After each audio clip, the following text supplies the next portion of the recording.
What's going on, Port fans? Welcome back to another video on the channel. Today we're going to be reviewing round 14, Port Adelaide versus Sydney at the Adelaide Oval in front of 30,000 people at what was a magnificent performance to watch Port Adelaide defeat Sydney by 23 points. It was perfect conditions for footy, perfect day to go watch the boys play, and in the end got the job done with a magnificent effort. So a lot to take out of this one. A Port back?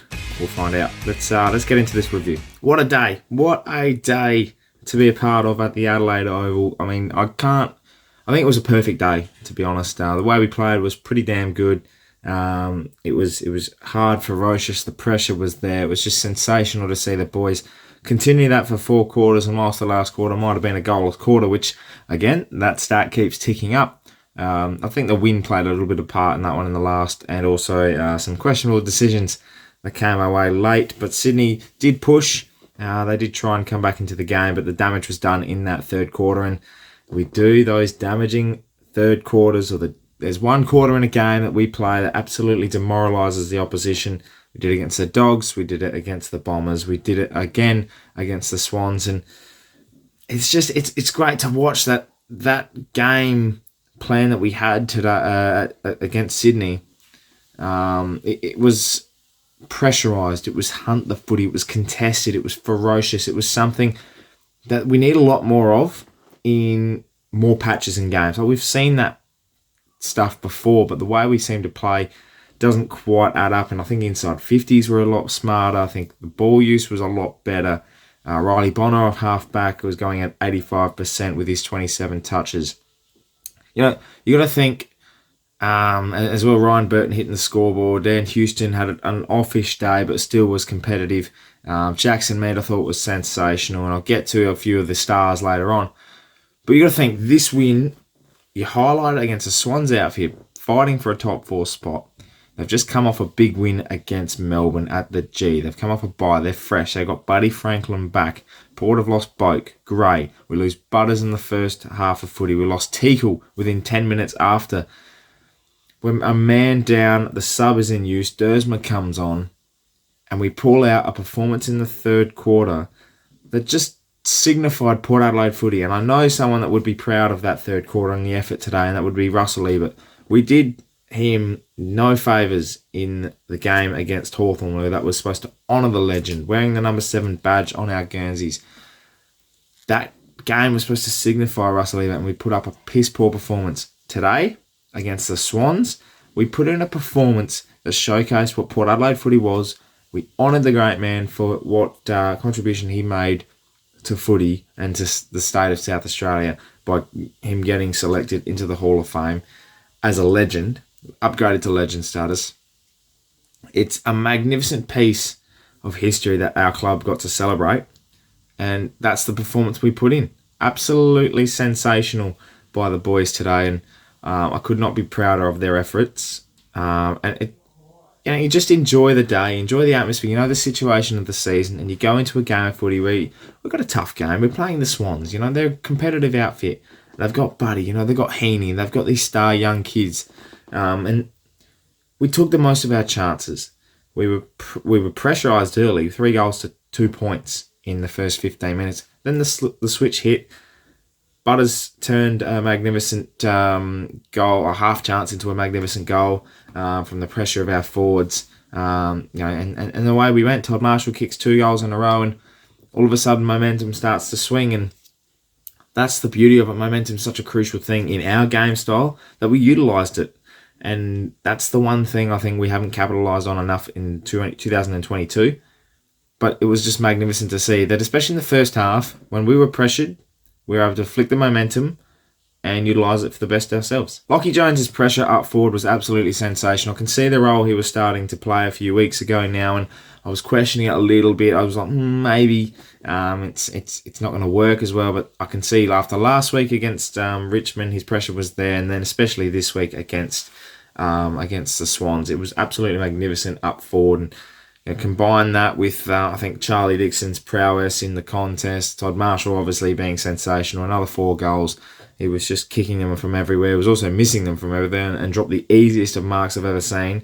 But I'm going to excuse that for the performance he put out today. Finlayson in the ruck after Teakle going down was absolutely sensational, I thought. Georgiades played that. He didn't hit the scoreboard, but his pressure was immense, and I thought his second, third, and fourth efforts were definitely there. And that was a big part in us playing a key role down forward.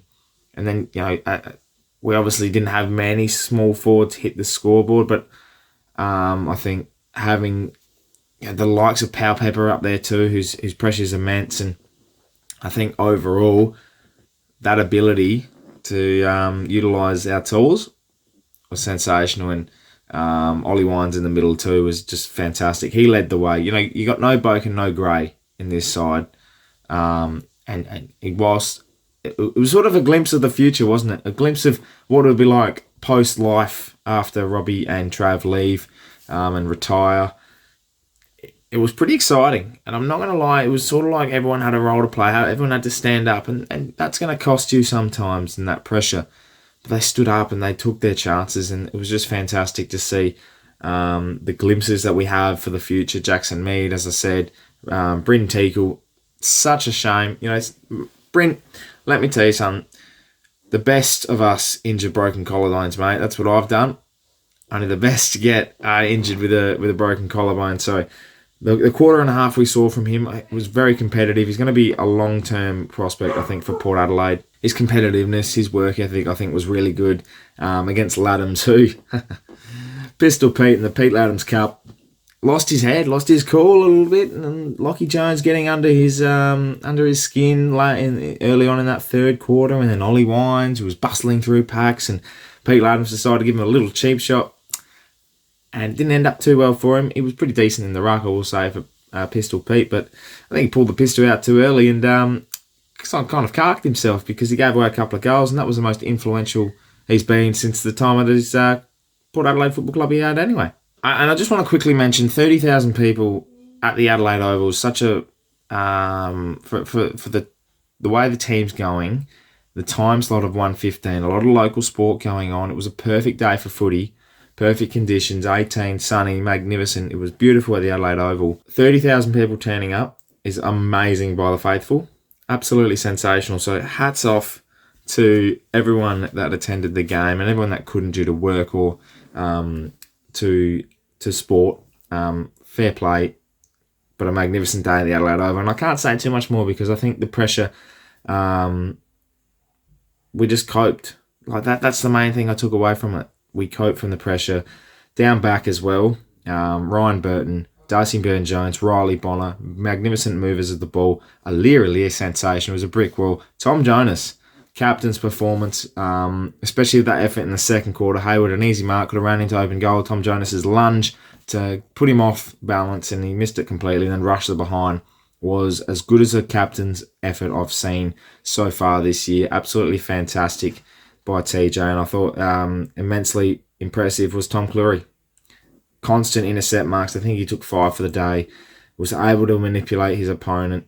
Our backs got outmarked, but we kept them to 59. Our average scores against for this year is 77. Our defensive unit has been amazing all year, and once again they stood up and only let them kick 3 goals after half time, and only 5 goals in the first half as well. Yeah, they missed some shots, but it was just so impressive.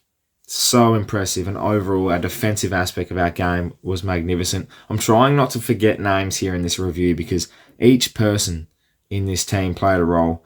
Amon was sensational as well with his ball movement. I just think overall the game we played, everyone played their part, whether they had a big influence or not. They had a role to play and they played it to perfection. And I can't say too much more other than how bloody good's a Port Adelaide win against a top 8 side on a Saturday afternoon. And now you can go out and celebrate. It's just absolutely fantastic. So well done to Port Adelaide beating a Swans outfit who had Buddy, who had Heaney, and a lot of momentum coming into this game. Well, Port fans, that wraps up this review of Port Adelaide versus Sydney, winning by 23 points in front of 30,000 people. Let me know in the comments below your thoughts of this game. We're 6-8, 2 games out of the 8. We've got Gold Coast next week back at home on a Sunday afternoon. Anything is still possible. I understand the back are against the wall. We still have to win majority of our games left for the rest of the season, and it's a hard run. but I'm going to enjoy this moment of beating Sydney at home, witnessing a fantastic performance. I'm going to soak it up for the next week, and then we go 1 week at a time, as Ken Hinkley says, into next week against the Gold Coast Suns. So yeah, let me know your thoughts on this game and how we went. Who was your favourite from the game and their performance? Subscribe to the channel if you're new for plenty more Port Adelaide and AFL content that's coming your way for the rest of the 2022 season. Check out Pairs on a Pod as well. We hung out with the AFLW girls during the week, so make sure you jump on board and check out that video as well. Thank you so much for watching. My name is Anthony, and as always, calm the pair.